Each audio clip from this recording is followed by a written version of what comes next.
Hello, everyone. This is Anas Abdul with Optimized Performance Technologies. Thank you for joining us today.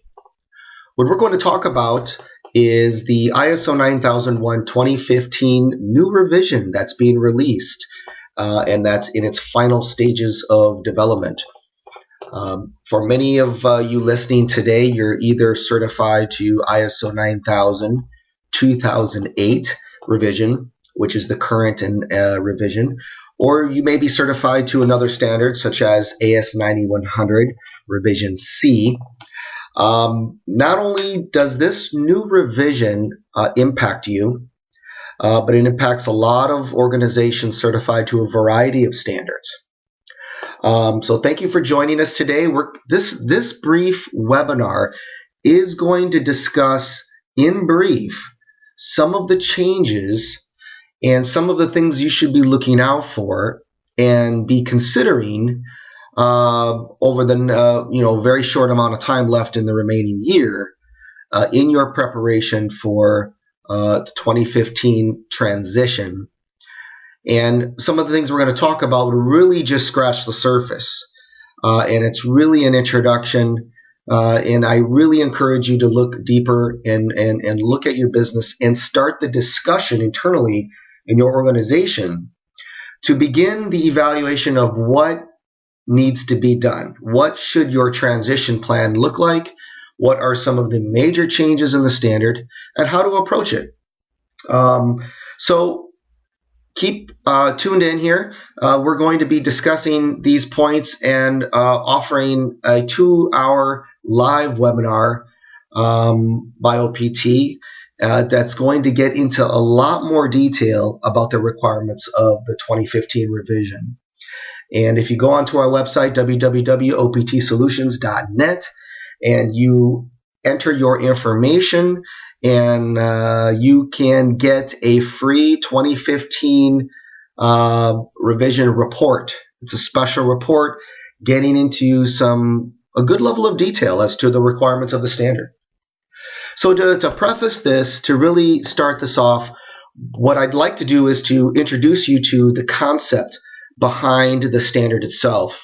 So ISO Technical Committee 176, which is part of the organization, the International Organization for Standardization, which is the committee that's responsible for the development of the ISO 9001 series of standards.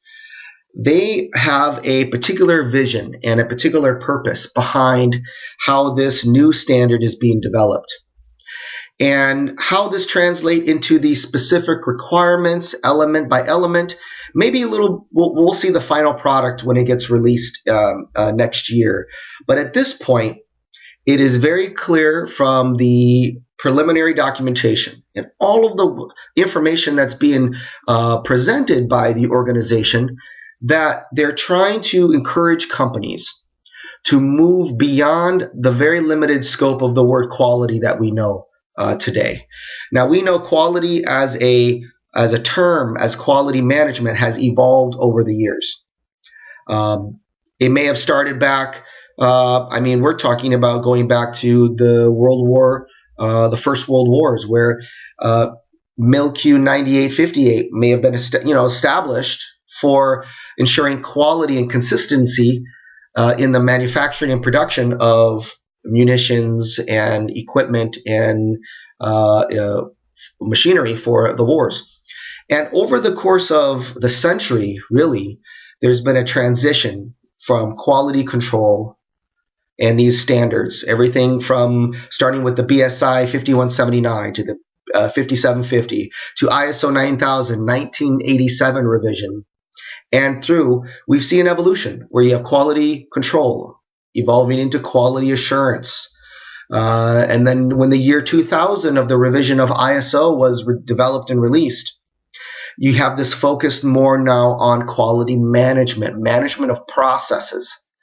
Now, with the new revision of the 2015 coming out, we see what we like to call more of a quality alignment approach, where they're trying to encourage organizations, industries, businesses all around the world to look at a more wider sense of the word quality, to look beyond compliance to quality in a sense in terms of your internal processes within the organization, to look beyond, because it is becoming clear that the world is looking at management of quality beyond just the products and services that they were intended to serve, and the products and services that they're intended to, what they're intended to provide. But more or less, in addition to that, what these products and services have an impact on the sustainability and longevity of societies, of global economies, of ecosystems, of basically societies and communities. So they're trying to encourage companies, starting here, with looking beyond just internal process management, but to look at how you affect other what we call interested parties. And interested parties may be, as in the new revision, the way it's, could be beyond just customers and suppliers. So the purpose of the ISO Technical Committee is to encourage companies to go beyond just the immediate process management involved in the company. Now, how that translates into specifics, requirements, that's something that we'll have to discuss in future sessions. Now, there's definitely a new focus, a new structure, new terminology. Believe me when I say that this transition to the 2015 revision is a major change from the 2008 revision, the 2008 revision.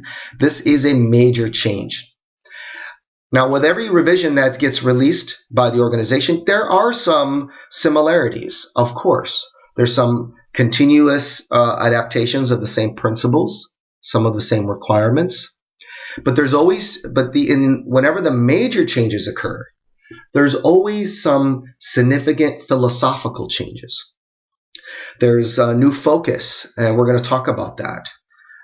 Even the entire numbering scheme has been changed, which we'll look at. What we have also here is a new high-level structure. So the numbering you see here on the elements are basically a 10 element versus the 8 elements. And it also starts with primarily the main point that organizations, or the main element starting with, is section 4 through section 10. Just like before in 2008 revision, section 4 through section 8. But as you can see the terminology here, section 4, context of the organization. Okay. Section 5, leadership. We got planning in section 6. You have support, section 7. Operations in section 8. So you have performance evaluation and improvement. So there have been quite a shift in the numbering scheme, even within these elements. What is considered under operations doesn't exactly line up to the way it used to be in section 7 of the previous revision. So one of the important things you should make note of, and OPT does have this available already, if you'd like to know more information, but you want to develop a cross-reference matrix. You want to be able to understand what are, as certain requirements have been carried over, where are they currently fitting now? And then where are the new requirements? And then where are the requirements that have been taken out? There's also what we call principles upon which the standard is based. Now, from these principles, just like in the previous revision of ISO, these principles form the foundation upon which the specific details in the requirements have been defined.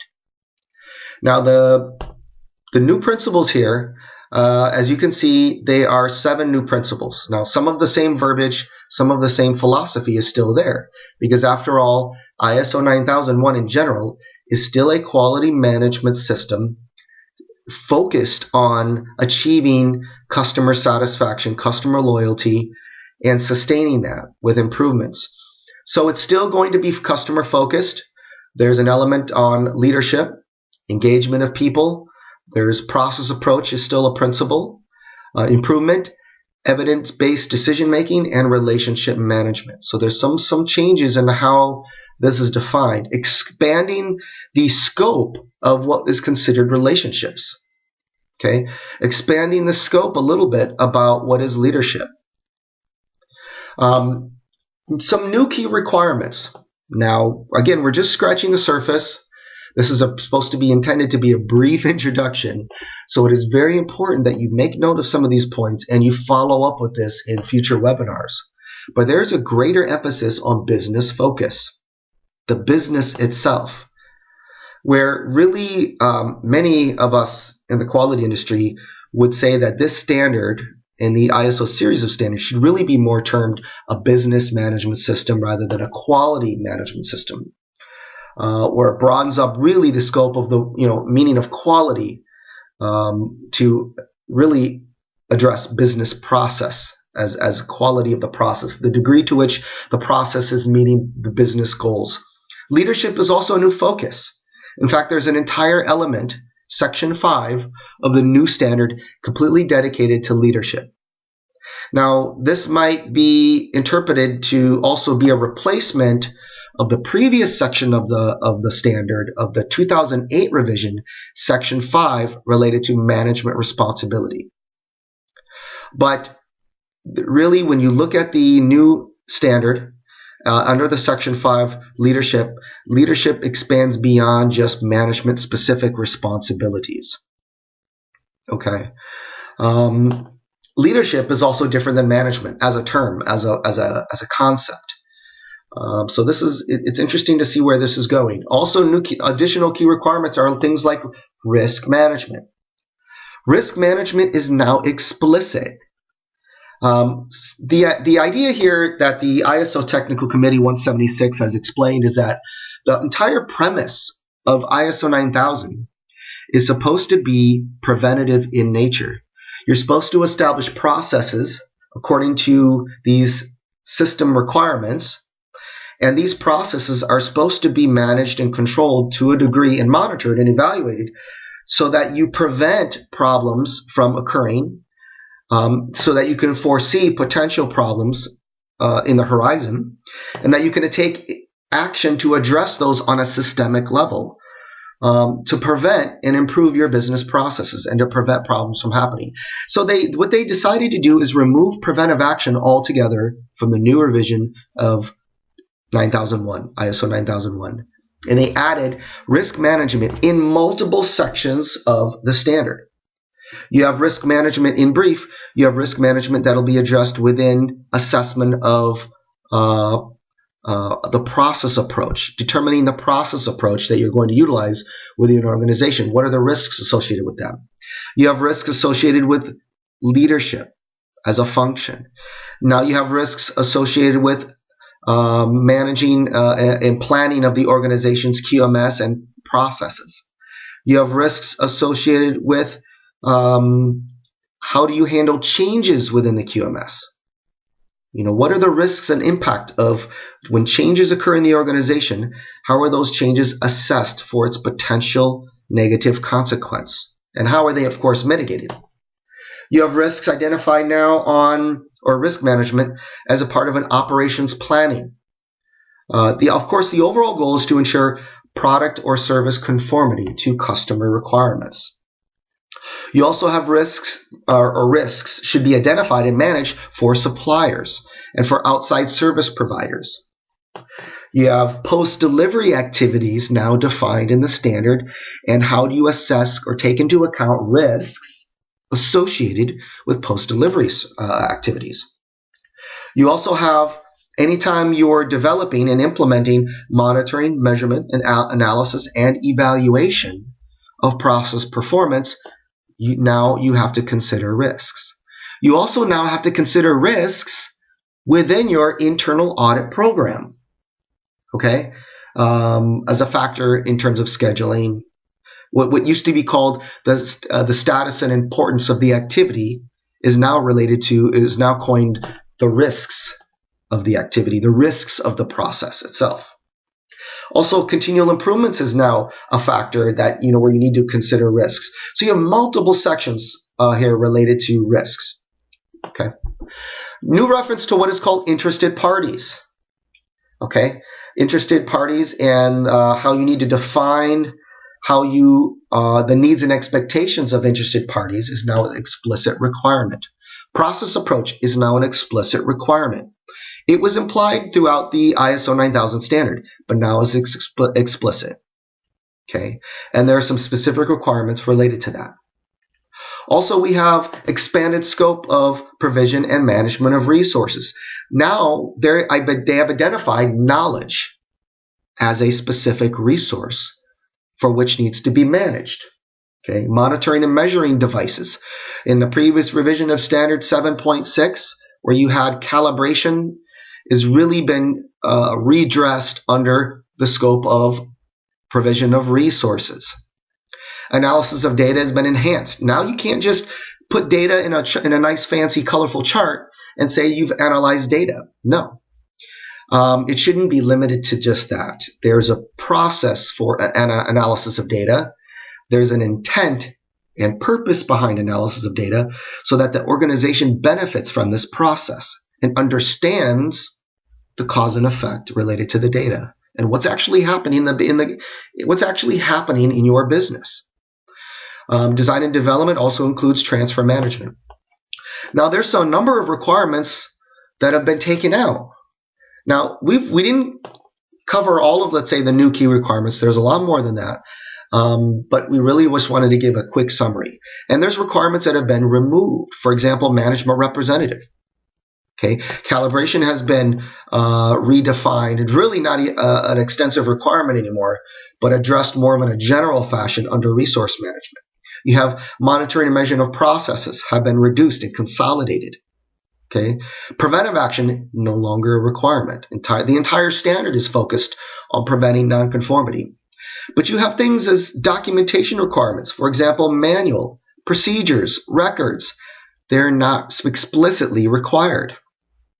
Okay. Now there's a purpose and intent behind the standard. An organization may decide to keep procedures in place because these are needed at this particular organization, right? These procedures are needed to ensure consistent operation of processes, standardized activities, so that you achieve a desired outcome, a desired effect, which is the achievement of your goals, your policies, objectives, and then to ensure processes are effective. If documented procedures and manuals are needed to ensure process effectiveness, then those things should be in place. But you have now an option. So these are some of the basic requirements. This is just supposed to be a teaser. Please, if you want to get a head start, you want to get a competitive advantage, really, you do not need to wait until the standard is released to get a head start on learning the new requirements. Take the opportunity. Get a couple of management team members together, get some key players in your organization together. OPT is offering a 2-hour live webinar informational course. And we're going to talk about is, what type of transition should you be planning for the 2015? Should you conduct this type of transition internally with your own internal resources, or should you go out to a consultant or what have you? And what are some of the key changes that you need to be aware of? And then one of the things that we always focus on at OPT is maximizing results. That's the key. That's the key bottom line, people. Whether you're implementing the older vision, the newer vision, whatever quality management system you have in place, it needs to be designed and developed with results in mind. Okay, so this is a perfect opportunity when transitioning to the new revision to look at your system, redesign it, redevelop it, look for opportunities to make modifications for inputs and outputs, and how these inputs are transferred into outputs, how data is analyzed, monitored, reviewed. Look for opportunities to maximize the results that can positively affect the performance of your organization.